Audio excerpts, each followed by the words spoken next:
So my name is Bill Wood. I'm a professor at Southwestern Law School and an alum of the UCLA School of Law. Before I introduce the speakers, I just want to acknowledge the Tonga people and say thank you for coming out to the conference and to this panel on gaming, and particularly gaming in California. We have three really great speakers that are joining us today. Our first speaker is going to be Jonathan Taylor, who's the president of the Taylor Policy Group. He's also a researcher that's affiliated with the Harvard Project on American Indian Economic Development and the Native Nations Center at the University of Arizona. After Mr. Taylor speaks, we'll hear from Victor Rocha, who's a member of the Pachanga Band of Luiseno Indians and kind of the owner and operator of Pachanga.net. Which, if anyone doesn't know, is a really wonderful resource for people that are kind of keeping track of things that are going on in Indian country generally, especially with regards to gaming and also tribal governance issues. And Victor's been doing a lot of work recently with kind of internet gaming, including a conference that he put together last week in Sacramento. And he'll be talking about some of those issues and what's been happening in California nationally. And then lastly will be Professor Alex Skibine, who's a professor of law at the University of Utah.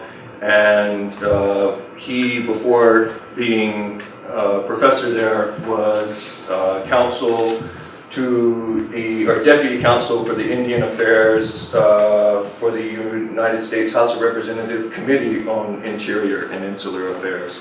So he was actually around working in Congress when the Indian Gaming Regulatory Act kind of came into being, and so he's going to speak some from that experience when he talks about recent developments in California, particularly and kind of nationwide with Indian gaming and maybe things that go beyond Indian gaming.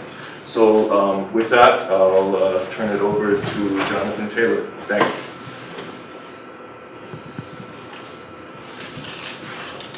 Thank you very much. I know we've agreed to 15 minutes apiece. If you wouldn't mind giving me a 5-minute warning. Okay, great. Thank you very much. I will try to blaze through a great deal of material quickly. First of all, it's great to be here.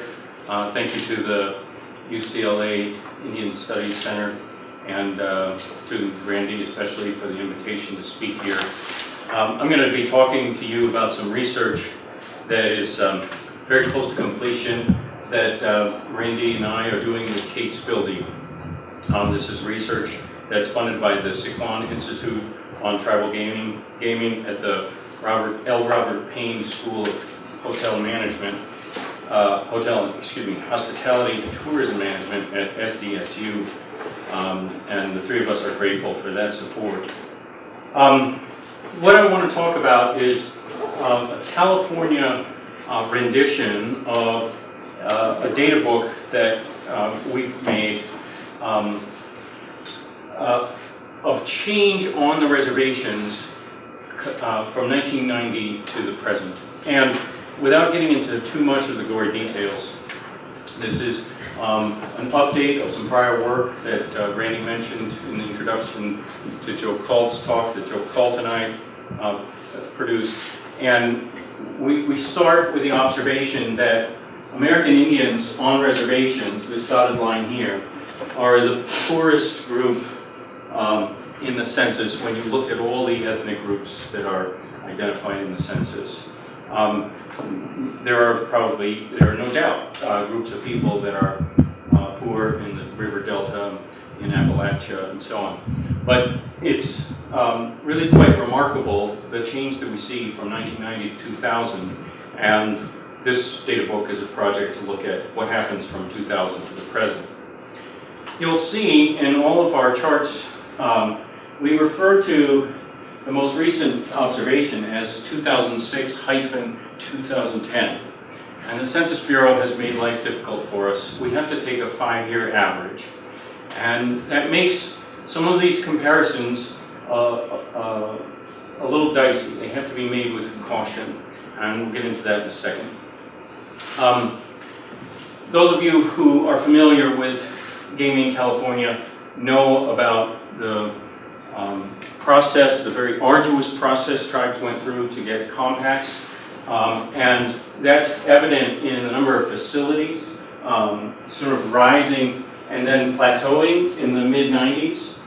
We don't know much about the path of how many electronic gaming devices were deployed by tribes, but there's very substantial increase after the Gray Davis compacts. This is really quite apparent in the revenue data.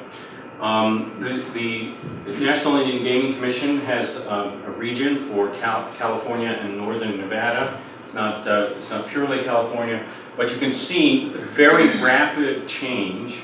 And just for clarity, this blue line refers to this axis, and these are billions of dollars, and the green line refers to that axis, also in billions of dollars, but on a different scale. We put those two lines together to really show how much the compacting process was holding Indian gaming back in California, and how, when it was resolved, it allowed a spring to uncoil. So what we wanted to do was look at this census data. Let me make one more point here. This is a scatter plot of the market opportunity available to every Indian tribe's casino in the United States, the population within 75 miles of the casino, plotted against how much capacity the tribes deployed. The green dots are all the tribes outside of the state of California. And that green line is roughly showing you the relationship between tribes and market opportunity. We were struck by that row of blue dots. Everything else is in a scatter. What's the row of blue dots? That's the casino capacity constraint in the Gray Davis compacts. And when we look, when that's released, we see tribes starting to move, and there's probably still some more room for movement. There's, in essence, two ways in which California tribal state politics have held back Indian gaming. First, there was the delay, and then after the delay was resolved, there was the cap. That's going to be an area of further research down the road. We are looking in this data book and in the US data book at the American Indians who, well, let me just back up, at the people who self-report as American Indian only. They don't report American Indian and Hispanic or American Indian and African American. And we're looking at the on-reservation population. And as you can see, in California, that represents a small fraction of all Indians. And we have more homework to do. We need to understand the Indians who are living off the rancheria and nearby, and they're in some way politically or economically maintaining close ties, and then also understand urban Indians in California. California is the most populous state in numbers of people who self-identify as Indian alone, and we are looking at a small piece of it. So I think it's fair to say that as the reservation economy goes, so do the lives of the people who live near the reservation. But we still have more work to do. So I think what's really quite remarkable is that we see a pattern that looks somewhat like this, over and over and over. We're looking at these three periods of census data. We're looking for Indians, or in some cases we only get the all races information for the reservations, against the national picture. And we see a number of different features. One is the level, the gap is large. The gap between reservation conditions on the reservation and U.S. conditions is large. The trend is very great movement in the 90s and movement in the 2000s, but slowing movement. And this is something that we saw in the national data as well. Another thing that's interesting is that the ACS, the American Community Survey 5-year average, is picking up the recession. And look at what has happened to inflation-adjusted income in the United States. It's fallen slightly. So the good news is the gap is closing, The bad news is part of the reason the gap closed is because the American position got worse. We want to be mindful that the pace of change in Indian country is slowing a little bit. Remember I said we need to be careful about comparisons? That statement that I just made is a comparison of decennial snapshots against the 2008 midpoint here. So that one has to be taken with a grain of salt. All right, look at how this compares. This is the California picture with all reservations in the United States. Flipping back, California, all reservations. California, all reservations. California Indians are in a very different position than Navajos and Lakotas and so on. We have looked at the median. The median slipped in the United States, and it slipped on American Indian reservations in California. And that says that the income distribution is worsening in both populations. All right, I'm going to pick up the pace really quickly and go through a bunch of these. Unemployment. Unemployment rates on Indian reservations in California still multiples of the U.S. average by coming down. Male labor force participation. This is the number of able-bodied people participating in the workforce. So the other number discounted people who have given up looking for a job. This number is falling, and it's falling fairly fast. It's falling in California reservations more than it is elsewhere. We don't know why. It could have to do with migration.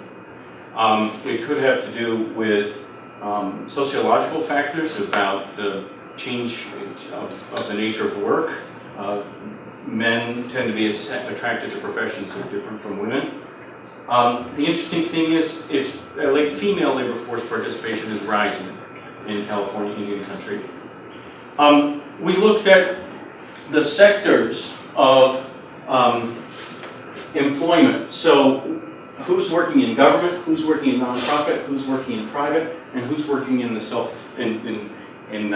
farms and consulting jobs and is otherwise self-employed. And what's interesting here is in California, the tribes are somewhat less inclined or somewhat less likely to work in government than elsewhere. In the national figures, this is about 32% instead of 22 here. But you can see that the difference is coming in the private sector. One wrinkle about this is the census taker asks the respondent, where do you work? And the respondent, we don't know the degree to which the respondent says, I work in the casino, therefore I work for the tribal government. So the census taker writes down government. Or they say, I work in a tribal enterprise, in which case the person writes down private sector. But it is interesting that here in California, the rate of employment in government is rising so much. Great, thank you. The percent of people living in crowded homes, this is one person per room, including the dining room and the kitchen and so on. So it's a pretty crowded house. That's falling, and falling to near the historic U.S. range, but it's now double the average U.S. range.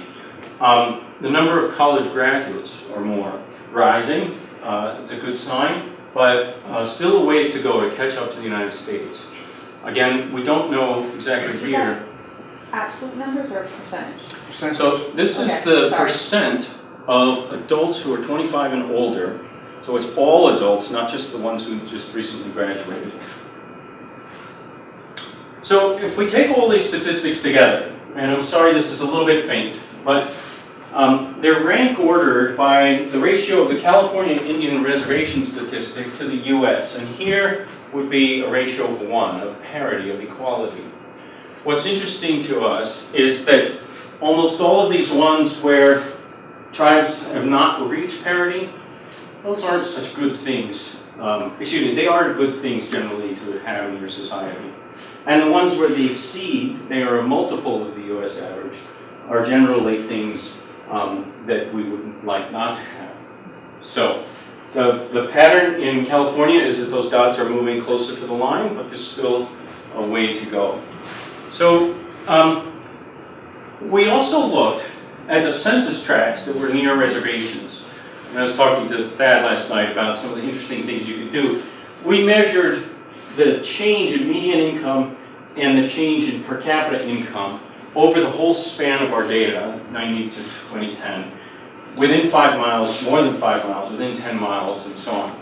And so we're looking really at the all races income change near reservations with casinos or elsewhere in California. And the growth rates are greater in every case.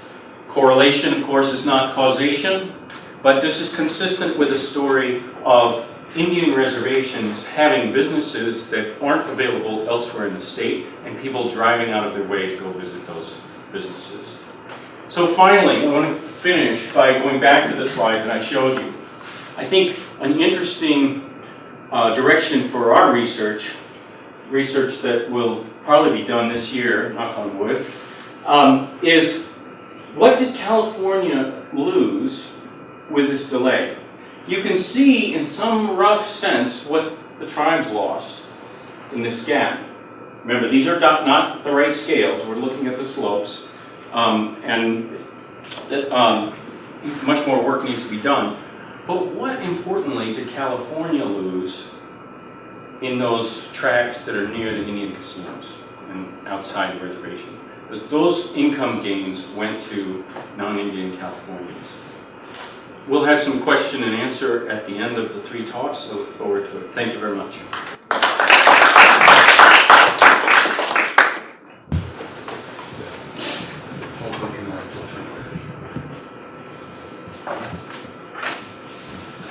Hello, I'm Victor Rocha. I am a product of Indian gaming. It's really funny because I was watching your slides. You know, I've been one of those people that has benefited from Indian gaming. First of all, I'm Victor Rocha. I'm the editor of Pachanga.net, and I'm a Pachanga tribal member. My tribe's about 100 miles from here, from front door to front door. You know, it's been amazing to watch the effect that Indian gaming has had on my tribe. You know, one of the things that it has done is has reversed this diaspora.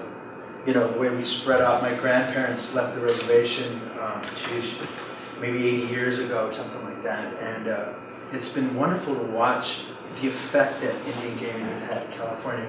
And you know, that kind of slips right into what I'm talking about right here. For those of you who read first of all, how many of you read my website?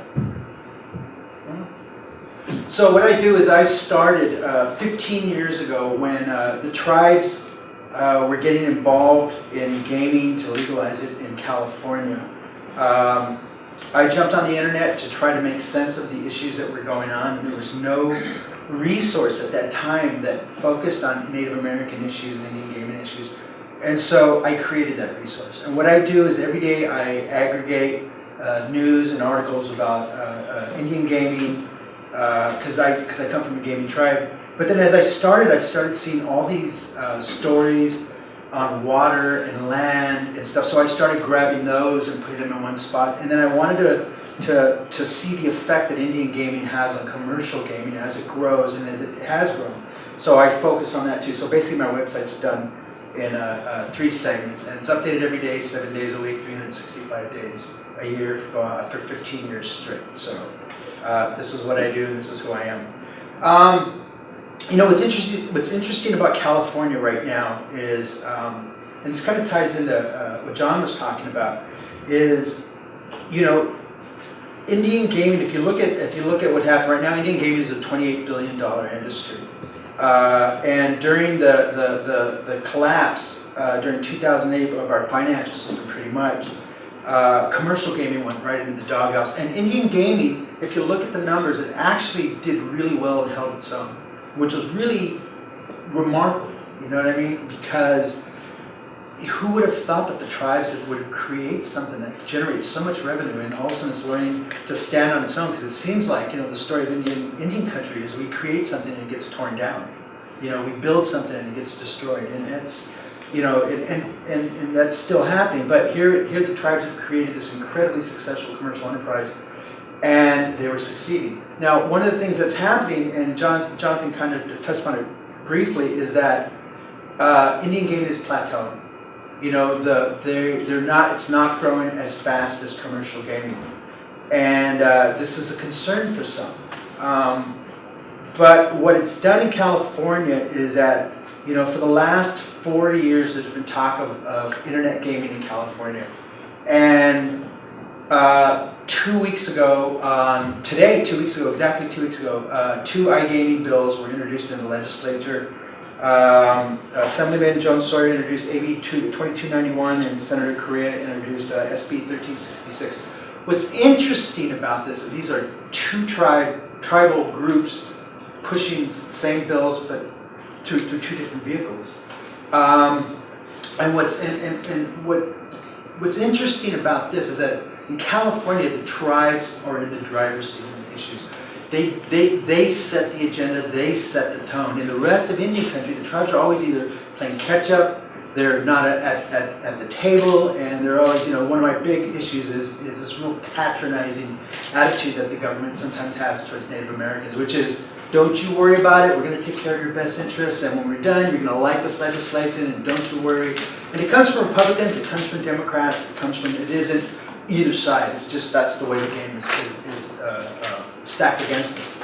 So what this means in California is that these 2 bills, and these 2 coalitions are both pushing these bills, and what it is basically you have. You're not recording this thing, are we? You're dealing with 2 tribal groups. There's kind of issues, and they're not. Let's go to YouTube. Who goes to YouTube, right? That's Twitter I'm worried about.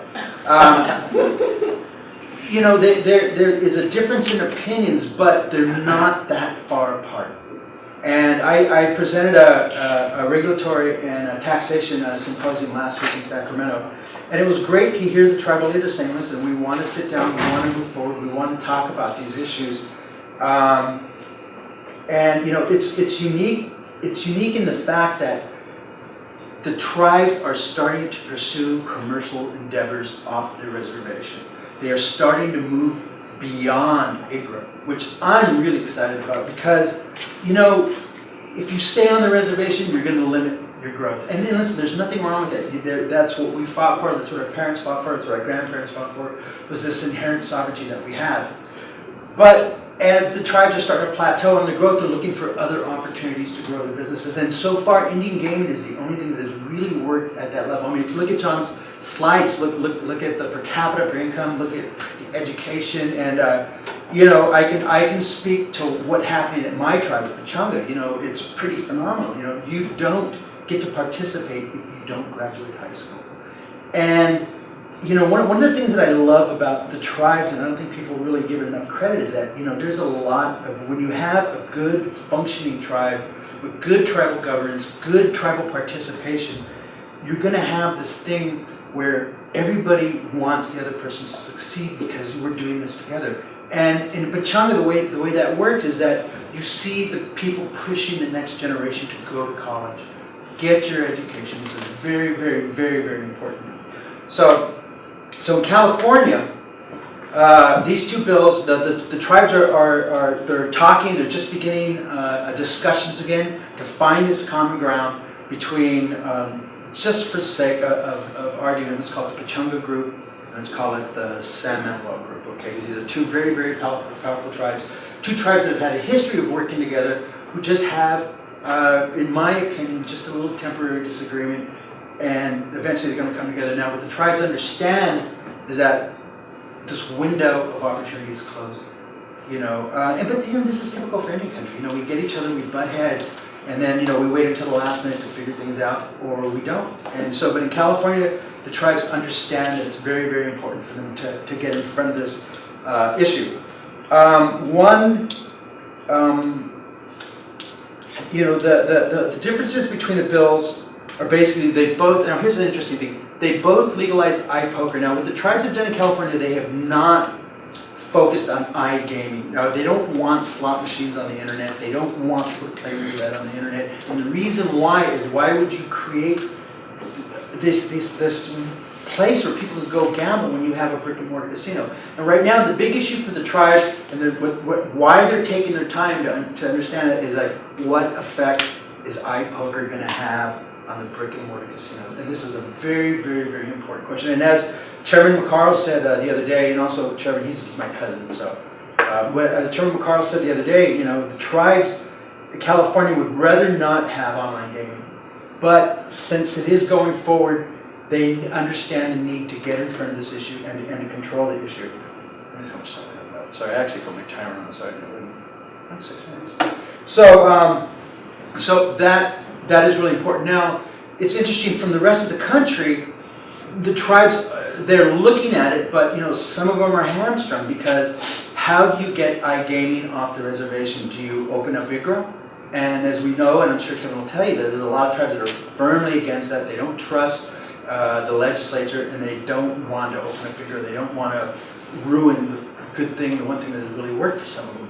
So I think with the combination of new business opportunities, the lack of growth on the brick and mortar casinos on the reservation, and the opportunity of iGaming, a lot of tribes are very, very interested in looking at this. Now, like I said, if you look at the rest of the country, the tribes aren't as excited as iGaming as California because they're in different situations. In Oklahoma, taking a bet online is illegal. In Washington, taking a bet online is illegal. But they don't have to worry right now because the only thing that would affect this is if there was some type of federal legislation that would open up online gaming to the rest of the country. And this is the path that people like in Las Vegas and Atlantic City want to open. And actually some tribes like Mohegan Sun and Foxwoods in Connecticut would like to see it because they're trying to expand their base. Now, and actually speaking about them, it actually segues right into a really interesting point, which is, here are tribes now, speaking of moving out behind IGRA, these guys are reaching out and competing in the commercial gaming industry. They're going for licenses. Mohegan Sun won a vote about 3 weeks ago in Massachusetts to get a gaming license. They still have to get it, but they've gone the first step. You have the Mohegans in Pennsylvania with the racetrack. You have Foxwoods trying to put a casino. And what they're doing is that they're leveraging their expertise in the gaming industry. And but you can't. And with Bay Mills and with Patchak and all these other things looming large, the tribes are starting to see that off-reservation gaming is not going to be a legitimate way to go. It's nice in theory, but I think that window's closing for a lot of it. It's such a controversial issue, and you're seeing pushback. And here in California, there's going to be a referendum this next election cycle against North Fork Rancheria. And the interesting thing about that, at least to me, is it's commercial gaming interests that are pushing this. On one side is a hedge fund in New York that's which financed a couple indie casinos in that area, and now they're financing this referendum. And Stations Casino in Las Vegas is on the other side, and they're financing that. My problem with that is who loses in this? You know what I mean? I don't see the tribes winning. You know what I mean? And these are the type of things that really bother me and disturb me, is that, it kind of goes with good leadership. Without lack of good leadership, you won't get into these type of situations. And this is just a bad deal for any country any way around. I just don't see anything positive about it, unless you know something I don't, Kevin.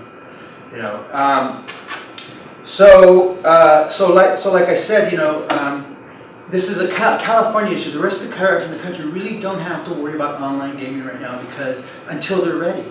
I'm doing a conference in June in Oklahoma City for the Midwest tribes to talk about the business of online gaming, so we can bring them up to speed. So if they decide to make this decision, if they get the opportunity to do this business, at least they'll understand the business side of it. If I could, I would barge into every tribal meeting in the country to educate people about these issues and making sure they do their due diligence.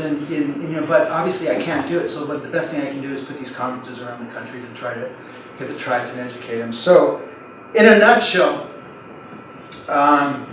iGaming, we'll see if it happens in California. This has the best chance for the tribes. And what's interesting about this is that the tribes are in the driver's seat.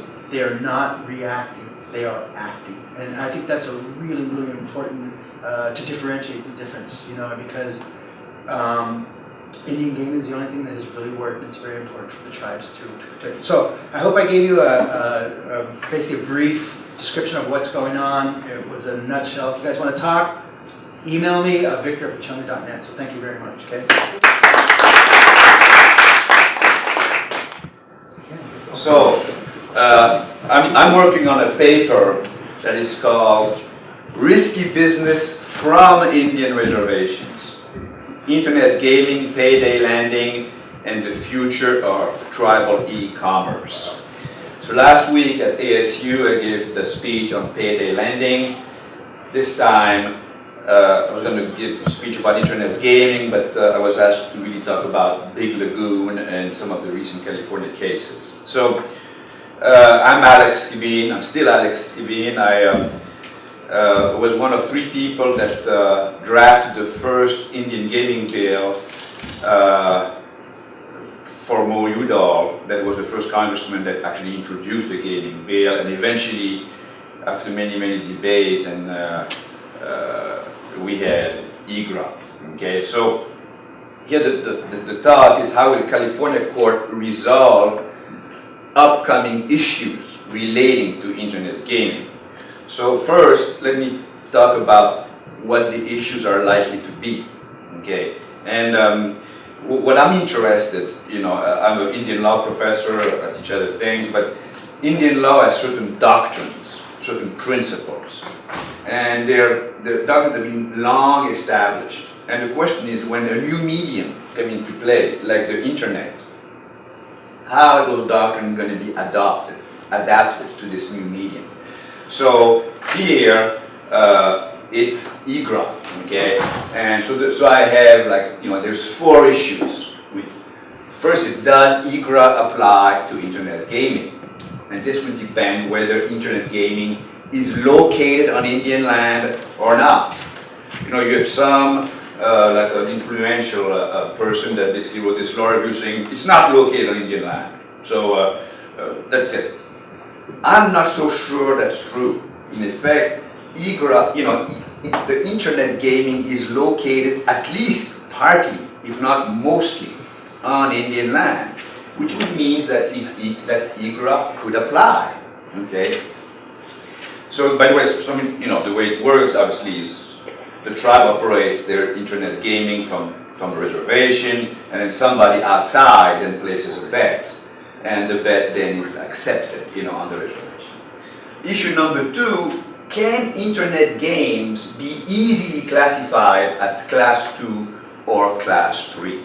Okay, and that depends on, is poker really online poker just like poker at a casino or not? Okay, that's another issue.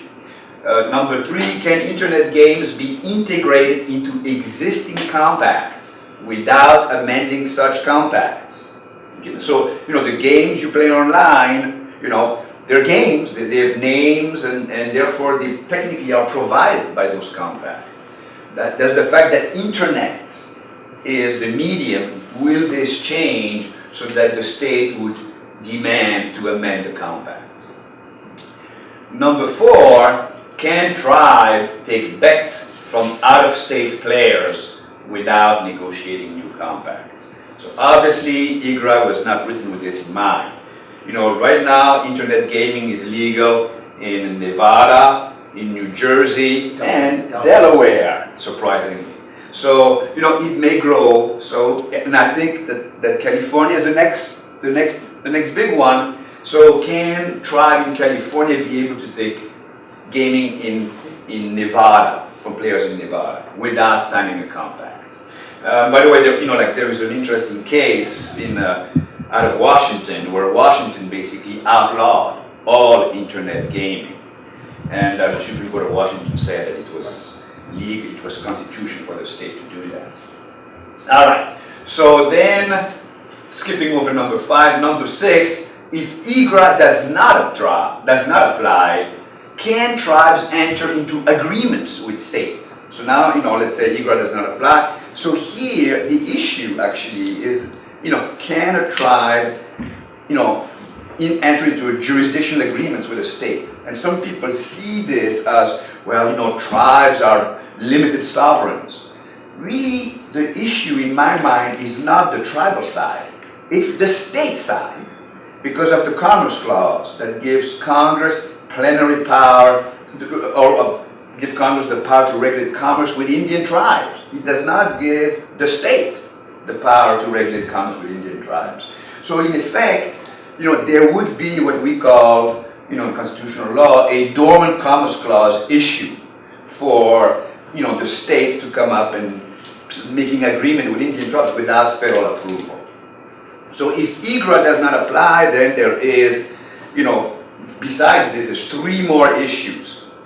One, and I'm not an internet type of guy like you do, but are those internet terminal gaming devices that may be prohibited by the California Constitution? Number two, would internet gaming, if it's legal in California, would they violate the exclusivity that many tribes have in those compacts? As you know, there is an exclusivity. Only Indians or Indian tribes can have gaming. If you have internet gaming, that it maybe other people that will be able to have gaming, and this could violate the compacts. If that is true, can the tribes stop paying those revenue sharing agreements with the state and call the Department of Justice and say, hey, we're doing this because California is in violation of the compact? Okay, so those are the issues with internet gaming. All right, having said that, what is gaming in California? I'm giving you the 5 big decisions. Ramsey versus Rancheria, first define the scope of gaming, the kind of over what game does the state have to negotiate with the tribes. Artichoke Joe versus Norton is and all those are 9th Circuit Court of Appeals. This is a decision that basically legitimized the California structure of gaming by Indian tribes, and basically said it was not a violation of the Equal Protection Clause and other, or IGRA. Number 3, in-ray gaming related cases that some of you may know as Coyote Valley 2, right? And in that case, basically, it's what legitimized all of those revenue sharing agreements that the state has with the tribes. So, those are, by the way, all of those cases, Artichoke Joe, in-ray gaming related case, and Rincon, I found are probably the longest decision ever in Indian law. And, but that's what legitimized it. And then you have Rincon Band versus Schwarzenegger, 2010, and basically this is a decision that says, I'm summarizing, there are limits to what the state can ask. The state basically has to make some concessions if they're going to ask revenues from the tribe. Okay, so that's the status. And then you have Big Lagoon, which is the big case today. Okay, Big Lagoon at the district court followed the Rincon decision and held that the state had failed to negotiate in good faith because, 1, the state did not offer meaningful concessions in exchange for a raw demand for additional revenues from the tribe. Number 2, the state failed to offer meaningful concession for its environmental mitigation request. Some of you that don't know, Big Lagoon has 2 pieces of trust land, a 9-acre parcel, an 11-acre parcel. I've never been there. My twin brother, that was the gaming guy for the BIA, says it's a beautiful area. Have anybody been there? So, is it beautiful environmentally and everything? Yes. That's what he said. And that basically there's some concern with placing a casino or an hotel in that area. Okay. Number 3, the fact that the trust status of the 11-acre parcel may now be in question was irrelevant to the good faith issue in this case. So basically, the Big Lagoon District Court said, hey, you have failed to negotiate in good faith to the state of California, get on with it, or we're going to have to appoint a mediator, and the mediator will then select a proposal that will become the compact.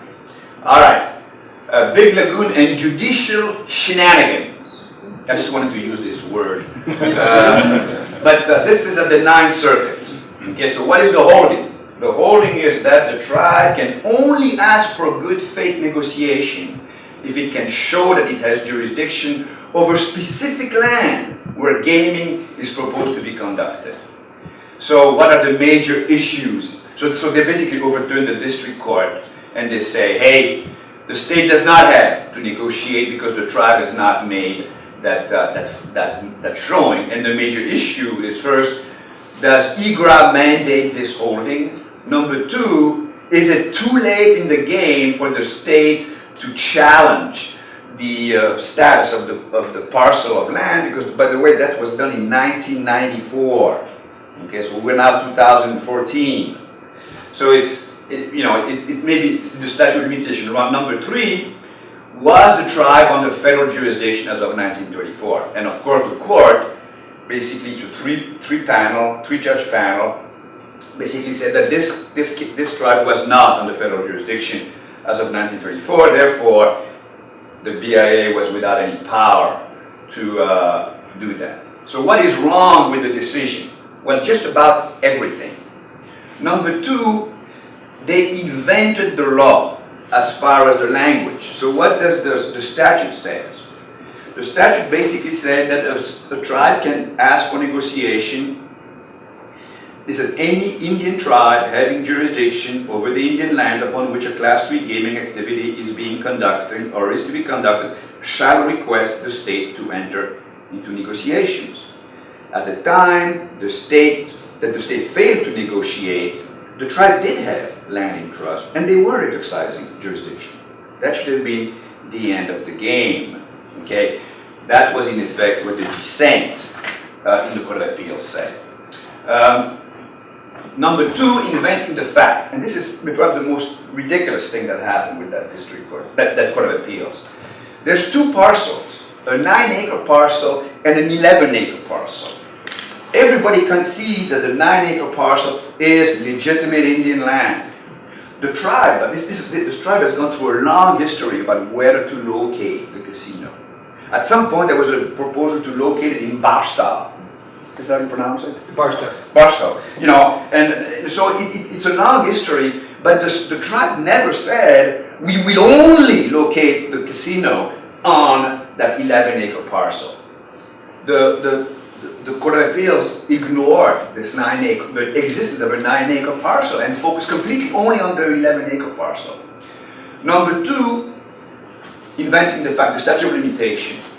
The court basically said, well, really, the statute of limitation to challenge the land transfer, which was made in 1994, is 2009, when the tribe filed its last lawsuit.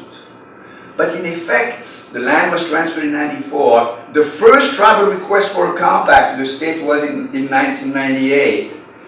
The first tribal lawsuit arguing lack of good faith was in 2001. The first district court decision was 2002. The statute of limitation is a 6-year statute of limitation.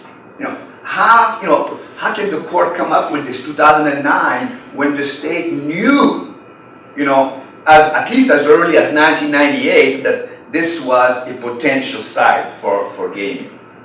Number three, inventing a record. So the question is why Carciere is irrelevant to the good faith, which is what the district court judge said. Well, basically, the second tribal case, for bad faith, was April 2009. Carciere, this is the decision, but I don't know how many of you are law students or lawyers here. I apologize if you're not. But the first decision, Carciere, is a decision that said that in order to have land taken into trust pursuant to the IRA of 1934, you had to have been a tribe under federal jurisdiction as of that date. Okay, so Carciere was decided in February 2009, 4 months after the state sent its last proposal to the tribe. So how can it be relevant? Carciere was not even in play during this negotiation. So Number 4, deciding without a record. Was the tribe under federal jurisdiction in 1934? For this tribe, as of for probably many California tribes, this would be a very difficult issue. There was no record. Nobody had argued that.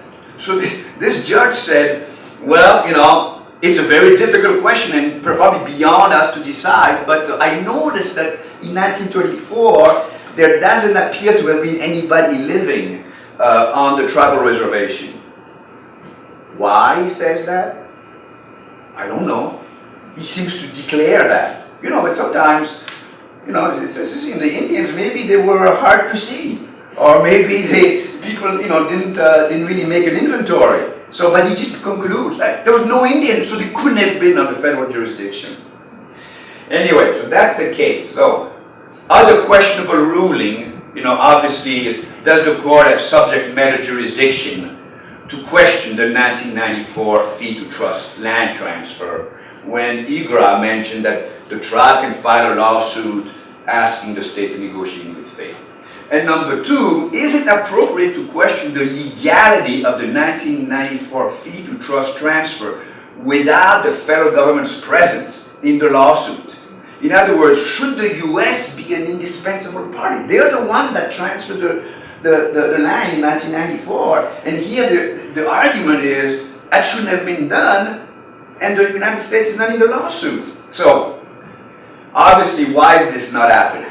Why is this happening? This obviously, there's a case, now there's a bunch of briefs that are due today, I think. They're going to ask for reconsideration en banc. That means that en banc is when the whole Ninth Circuit, you know, is going to, at least it's the whole 10th Circuit where I live. I don't know if the Ninth Circuit has too many judges, maybe there's just a selection of judges that are going to rehear the case. And so this is not an isolated case. A decision that, from my perspective, I'm a citizen of the Osage Nation, and basically we had our reservation just disestablished. For 100 years, from 1906 to 2006, we thought we had a reservation, the only reservation in Oklahoma, we said. And in this case, the 10th Circuit basically said, no, you don't. And here, you know, so there is a bunch of bad decisions that where the law is completely on the side of the Indians, and yet the court come out against them. So why is this happening? And what I think it's the influence of the court's judicial, the influence of the court's judicial philosophy. Okay, and here, you know, it seems to me like when you look at Carcieri, you know, the Pachanga case that was mentioned, you know, Pachanga is the case that basically said, hey, anybody can question a fee to trust transfer, and you know, and the United States is no longer protected by other acts that gave them immunity. And basically, what those cases say that in case of a doubt, in effect, at the Supreme Court, the Indians always lose. There's only one area that the Indians always win. I don't know if Kevin mentioned this morning or the other speaker. It's 638 and contract dispute with the federal government. That's the only cases the Indians win in the Supreme Court. They lose everything else. So basically, what is this case? What were the real reasons for this case? You know, was it environmental concerns? Was it anti-gaming? And here, you know, I'm part French. This is why I gesticulate and jumps around. But is it that in effect what at stake here is reversing Rincon? Okay, so some of you should be aware of this. If rehearing almost has to be written because the decision, which is basically written by a district court from the district court judge from the Second Circuit, God knows why, is so badly done that it almost invites reconsideration en banc. But if reconsideration en banc is given, then really what they're going to try to do, you know, are they trying to get the whole Ninth Circuit to reverse Rincon? For some of you that don't know, Rincon is a 2010 decision that established that there are limits to what the state can ask. They have to offer meaningful concession to Indians. And in this case, this has not been made. This case was, reconsideration en banc was denied in Rincon, and cert was denied in the Supreme Court. But now, now you have a terrible decision that, is crying for reconsideration en banc, and, I'll bet you, my French genes, I'm not actually French at all, culturally I'm part French, basically tells me that in effect there's going to be a big push to modify Rincon of the en banc decision. I don't think that I have another slide, so thank you very much.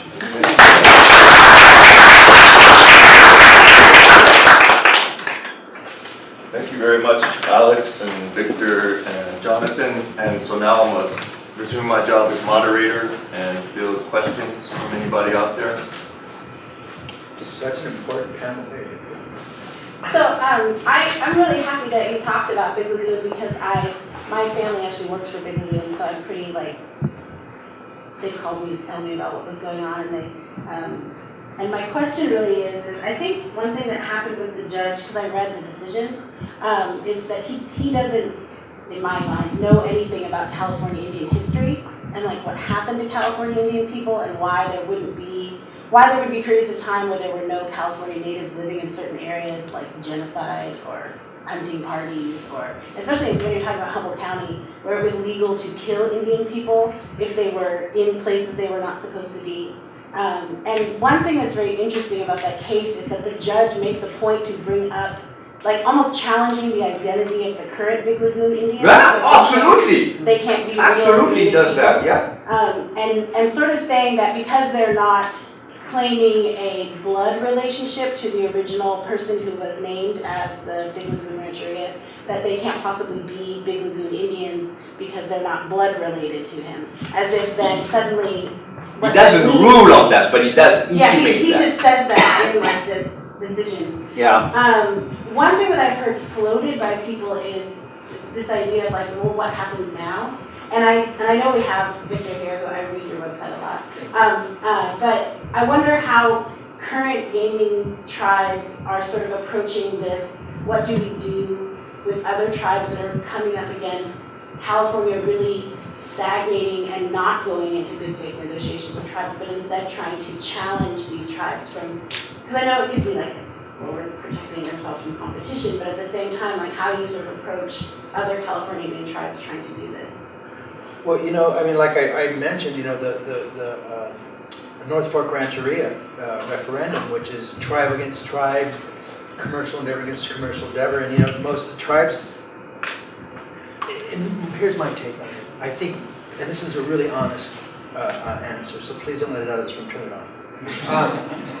I think at this point, there's not as much tribal unity as people like to think. I think a lot of the gaming tribes would rather see the limits stricter so there's not more competition. I think there's that, it's just a very human component here where people, they want to protect the commercial enterprises, and that's what's happening in North Fork Rancheria. See, and Big Lagoon tried that before when they went to the Barstow thing. What was bad about that deal is that wasn't a Big Lagoon deal. That was a deal that was put together by a Gateway, which is Marion Elliott out of Detroit, and it was going, hey, they looked at a map and said, this is a great spot for an Indian casino.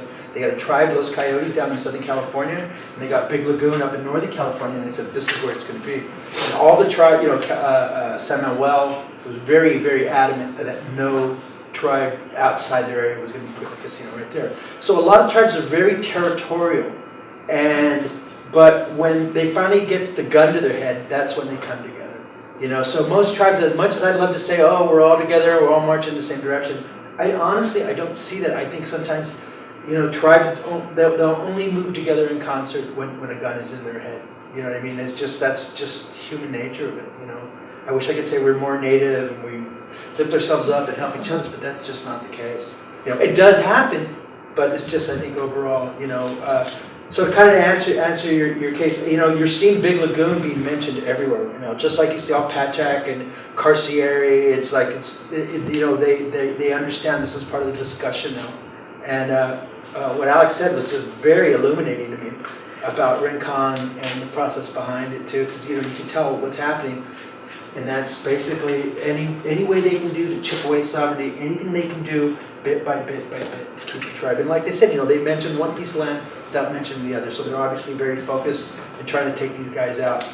But unless it affects the other tribes, most of the tribes usually won't move forward. I think that comes from a lack of leadership as a group. But individually, I think you'll get some people that understand it, and everyone's a little different and stuff like that. So I'm not sure if I answered your question. Oh yeah, I wrote down, I'll be here all day, man. I'll hang I was out. texting my dad, because he's actually right now, like working with them, and so he called me and I was like, "Do you have a question?" But But it's like now Big Lagoon's being used everywhere. I mean, for them to ignore it, for the tribes to ignore it, I think they're doing it at their own to their own detriment, because it's going to come back and bite them in the ass. and I wrote down this idea of like we keep referring to what is Indian land and was it Indian land, and I thought, well, all of California is Indian land. Right. Like, we have this very legal definition of what they think it is, but in reality, all of California was used and interacted with and named by California Indians before you get this sort of like influx of Western settlers. So it all belongs to California Because Indians. the only people that want to see us succeed are us. Everybody else wants to push us back on the res. They loved us when we were on the side of the road selling trinkets and jewelry. Now that we've become these successful entrepreneurs and business people, and that's kind of why I'm a little excited about tribes moving beyond and competing in the commercial market. I heard this NPR, this guy did a history, and he's a non-Indian, and he's not particularly pro-Indian guy. And he said, people use this word genocide, right and left. But in effect, there is only one state where it was the official policy of the state, and that was California, to commit genocide against the Indians. It was their official policy. So as soon as I say, where's your paperwork? How come you can't prove you were still a tribe? And you're like, well, we kind of running for our lives. And like, I have a newspaper that I bought off of eBay that is from the 1700s, and it's in Massachusetts. And in the back of this, there's an ad for dollar amounts per scalp. And if you bring your scalp, I believe it was like $5 to $10 and stuff. And it was in an ad, it was a commercial, it was right in the back, like you would see yard sales and stuff like that. So I keep that thing in my office to remind me how far we've come, and just to make sure that we never get back there again. yeah, they offered $5 a head and 10 cents per scalp, and the second act of the California legislature was to pass money to pay for that, and they paid over $1 million the first year. It's so funny, when I first started getting involved in learning my culture, learning who I was and where I came from, I remember sitting in the library over at San Bernardino Valley College, and we're sitting in that aisle and started really understanding the history of California, and I started crying. I was in tears, because it's just so, how could somebody treat us like that? And and what we're seeing now, it's no different, it's more sublime. You know what I mean? It doesn't hurt as much, but in the very end, the toll will be the same at the very end.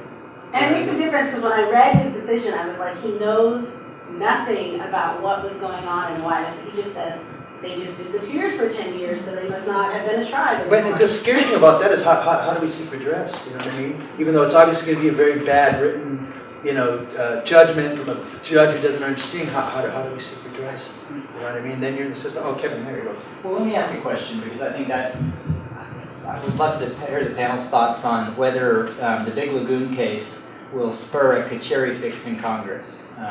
We've been trying to get a Kacheri fix in Congress since Kacheri came out, 3 or 4 years now. Do you think the Big Lagoon will have any effect on that process? I just don't see any friends up in the legislature, any path up there right now. It's just so dysfunctional. But like I tell people, the more dysfunctional Congress is, the better off we are. You know what I mean? Because they can't get anything done against us. They can't move against us and stuff. But just the political climate up there, and I think Kevin, it's just not up there right now. They don't have the stomach for it, and that's a really tough piece of real estate to move around. What I hear, and I'm sure is that with the Kacheri fix, there are those that say, hey, we're going to have a dirty Kacheri fix, and we'll fix Kacheri as long as we also fix the so-called off-reservation gaming problem, whatever that is. And that's You know, so that you can't win on that. And that's why you see a lot of tribes afraid to move, you know what I mean? They're afraid to you know, am I cutting my own throat by taking this up to Congress? You know, and so, you know, even, you know, gaming has brought a political acumen that wasn't there before. The tribes have really figured out the game, but, you know, you watch and you see these decisions like Pachanga and Carcieri and Big Lagoon and Bay Mills, which is looming over everything right now. I mean, you know, it's scary stuff, you know. It's very, very scary stuff. And that's, again, that's why I think it's important for the tribes to start looking at commercial enterprises, start going forward, using this opportunity we have, going forward, creating business opportunities. You know, I just did a conference in London in February about doing business in Indian country. I wanted to make sure these people want to come, they want to do business with us, but they don't understand us. So I took it upon myself to put these seminars at a big gaming conference in London in February, last month. And it was very well attended, and people want to know what we are. You know, I just think, you know, gaming has brought a lot of opportunities, but it's also brought some really scary winds of change too that we might not necessarily like. So it's very important. You know, gaming has allowed us to get in the fight, it allowed us to understand it, allowed us to have lawyers and consultants and lots of brilliant people. But, you know, when you get bad judges like in Big Lagoon, that's a really hard thing to fight now. You know? Randy will correct this impression if it's a mistaken one, but I think Joe Cult and Steve Cornell have a paper with some data on Indians losing the Republican vote in Congress. That over time, it has become more and more partisan against tribes, and with the partisan levels we've got now, that's really bad news. I even cut my hair and wore a jacket, and they still don't like this. You know what I mean? But in California, we also have lost the Democrats. I mean, Feinstein herself, Well, she's not for. Well, you know, one of the interesting things that I always point out is that when Prop 5 was being sold to the people of California, when we were pushing that amendment, we had this argument for the conservative Republicans, and also we were getting a lot of support from the Republicans because it spoke to those beliefs, you know, pulling yourself up by your bootstraps, becoming independent, paying taxes, and we had all these things. And the people who didn't like us on the Republican side, they just didn't like us, man. There was nothing we could say or do that was going to make them change their mind. So we have the arguments, we have the proof that as businessmen and entrepreneurs, this thing is working, but, you know, just some of these people just are not going to like, they don't like the concept of tribal sovereignty. And in the gaming industry, you're seeing a big pushback from Steve Wynn and Sheldon Adelson. And these guys, first thing, Donald Trump, you know, they don't look like Indians. You know, Steve Wynn, you know, why aren't they paying taxes? Sheldon Adelson, you know, oh, they're just going to come in and steal your baby's, you know, medicine money and stuff like that. So, you know, whatever we do, it's going to be opposed. So I'm of the mindset is that, you know, just be prepared for a fight, go in with the fight mentality, take it to them, and, you know, you can't back down, you can't afford it, you know, unless, you know, everybody else asks you to and you're going to make a bad decision and bad case law, then I think, you know, thank God we have Kevin up there right now who understands sovereignty. Is there any one more? What do you see as the next business enterprises for the tribes? Where do you see the tribes moving into? What do you think is the next tribal area of? Well, from my experience, you know, nothing has worked like gaming. You know, a lot of tribes, they invested and they did some diversification, but none of it has gone up to the level of gaming, and that's why you're seeing a real big interest in online gaming. It's twofold. A, is to get into the marketplace, and B, is to protect what you have already. The two bills that are being pushed right now, one of them is more conservative. The Pachanga bill is a lot more conservative than the Salmon bill. They want to limit the amount of licenses. They want to limit private ownership so the tribes can't just turn around and rent their sovereignty to someone and stuff like that, which is a real big problem. I think that the next panel is going to talk about this, but last week I was at a presentation at ASU, and this guy, Lance Morgan, the executive director of Ho-Chunk Inc., made a presentation, and it blew my mind. And what tribes can do if they have somebody like this. And I think a lot of it relies on his acumen and his leadership. But it was incredible. And what he did, he said, you know, he came in 95, they had casinos, but the casino money was drying up because other tribes had opened casinos closer to the, and so he knew that we had to do something. And he created Rocha and then a bunch of corporations, and now they have business all over the world. They were trying for the Sioux City, Iowa, a gaming license too, which they didn't get, but they're still in the fight there because it's so messed up. So they're taking it off the reservation. They're using and as they should, using the thing that you've created to create other opportunities. You know, and Lance is really smart. Lance went to Harvard. He's a lawyer. He's got background in business, so he's really super smart. Bottom line is, you can't do it without leadership. Without leadership, then you're just spinning your wheels. You know what I mean? And that's why we see so many of these guys making bad decisions. Consultants. Who's one that's bugging me right now? Oh, Cheyenne Arapaho. That's the one that's really bothering me for a while. Because without good leadership and without due diligence, you're going to walk into these type of issues. And I honestly believe the tribes can't really make too many more mistakes like this. You know. I think if you step back and look at the history of Indian country, there's been a profit to be found in coal or in trees or the hydro.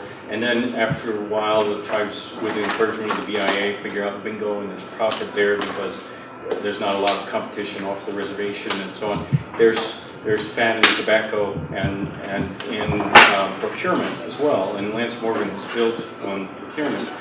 But in the larger economy, the margins of businesses come from developing something that's more than just the product itself, right? I mean, the aluminum and the glass and so on are 5% of the value of this.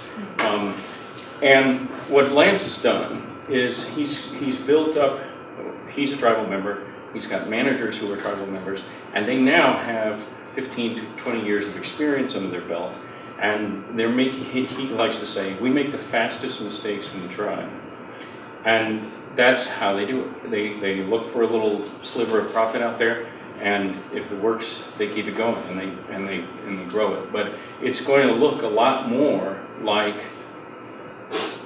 every other part of the economy, right? You've got Walmart versus Amazon, and you've just got to have a comparative advantage to build yourself out of your people. I think that's a pretty good note to end on. Thank you, Jonathan. Thank you, Alex. And thank you, Victor. And thanks, everybody, for coming out.